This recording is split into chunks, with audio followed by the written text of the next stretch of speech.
It's time now to show you the College Football Playoff Top 25, the exclusive unveiling brought to you by Chick-fil-A. Cincinnati moves into the rankings at number 25.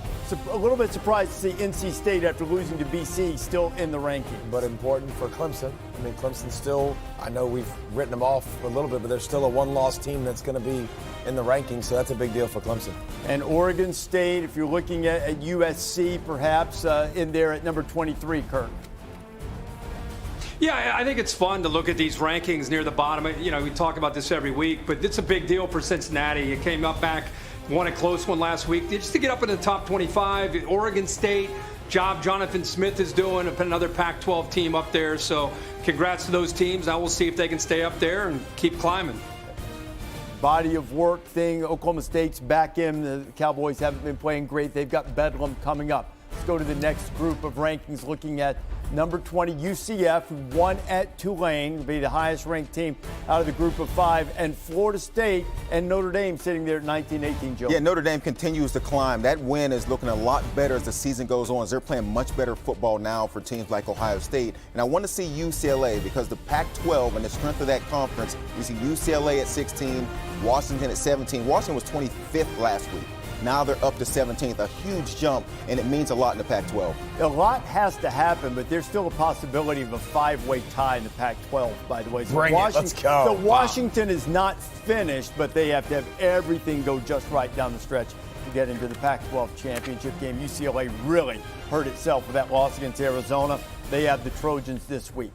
Let's keep on with the rankings, looking at number 15 up to number 11. Kansas State, really impressive performance last week at Baylor. They're number 15. They are on track to face TCU again in the Big 12 championship game. They had a big lead in that game in the regular season, Kirk. Yeah, it's an impressive win this past week. It is setting up for a showdown there at AT&T Stadium. And how about old Mac Brown, boys? Drake May, yeah, up there in the top 13. Yep. Daring the dream, boys. They're daring the dream. Potentially a heck of a showdown in Charlotte if they keep going with North Carolina and Clemson for the ACC championship. And North Carolina is that one outlier team that is way down in the rankings that you'd have to evaluate them fully. If they win out, they've still got a game against NC State to play. Of course, it'll be a tough game against a ranked opponent. And then, of course, the ACC championship. If they just didn't have to put their defense on the field and just play offense the whole time, I think they would be a lot higher. But they've struggled, obviously, to stop. Okay, so Penn State is 11, Oregon 12 after the home loss against Washington. Now let's look at number 10. At number 10, Utah. Now, Utah is at Oregon, too. They're trying to work their way into the Pac-12 championship game, so they're up 3 spots. Almost like a lot of different things have to happen, but it feels like it could be Pac-12 semifinals this weekend with Utah, Oregon, SC, UCLA. Yeah, it looked like a lot more fun before last weekend when Oregon went down, UCLA went down. So those are still big games, but it really hurt the Pac-12 and their chances to get into the top 4 later on.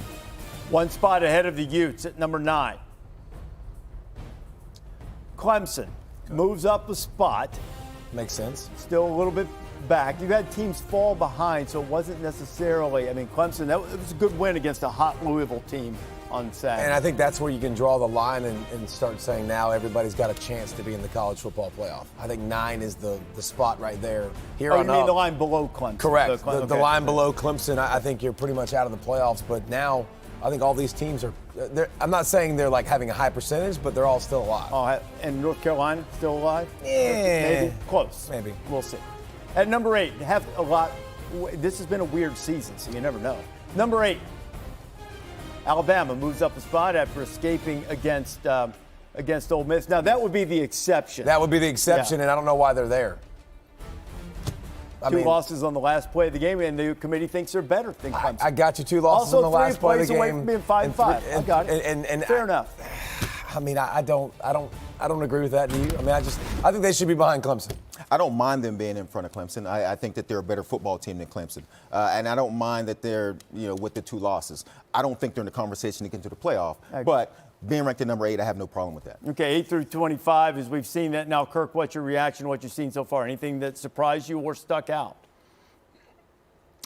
Nothing really. I mean, like we were talking about as we were getting down in the top 15, there's some teams that stand out that are having great years, but everybody's tuned in right now after that lengthy double overtime game. I thought we might get a third overtime, but I think everybody's tuned in now just to see what's going to happen here with the top 6. I'm not really jumping up and down one way or another. Alabama lost on a last-second field goal in one of the most hostile environments in the country at Tennessee, and a 2-point conversion in overtime to LSU. So, I don't think you can really hold that. Those are two hard environments, and it went down to the last play. I do think it might say something about where Clemson will be if they are in the mix at the end as the ACC champion with only one loss, how they might be regarded right now. Now, maybe they move ahead of Alabama, but there's a lot of teams for them to hop over if that were to be the case. Okay, we're going to start at the top now because I think it's a foregone conclusion. Everybody knows the number 1 team is still going to be Georgia.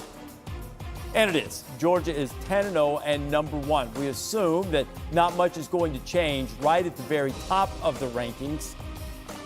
Number 2. Still Ohio State. Still Ohio State, and understandably so. Buckeyes have Maryland this week. Michigan has Illinois. I assume I'm about to see Michigan at number 3. And we are. You're trying your best to make this suspenseful. Well, I mean, they all want. Michigan's 10-0 under Harbaugh for the first time. Yeah, and that won't matter until next week when Michigan plays Ohio State. That UConn win, start though, to have some fun. That UConn win's starting to look better and better. UConn's full eligible. Jim Mora making Coach of the Year case. TCU hanging at number 4 after that road win at Texas, one would assume. And they are.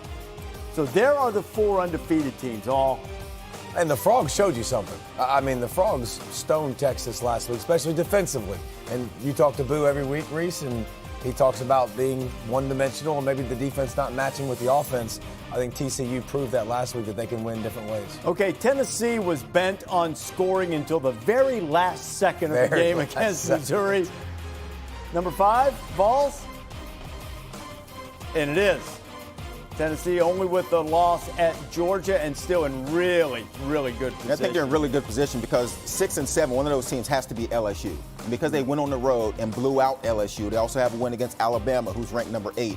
So when we get to the end of this, Tennessee will not be in the SEC championship game, but because of that resume, they're in a really good spot once Ohio State and Michigan play each other. Really? Okay, I want to set the stage for 6 and 7 before we reveal here. 2 teams left, LSU and USC. LSU has some quality wins. In all candor, USC does not. I mean, they've beaten a ranked team. They scrapped by and got past Oregon State, but nothing of really the upper echelon variety. But they only have 1 loss on a 2-point conversion, the end of the game, hostile environment against a really good team in Utah. Is it LSU or is it USC at number 6? It is LSU. Bayou Bengals with the loss to Tennessee and also an opening night loss to Florida State, also ranked, by the way, and the Trojans at 9-1.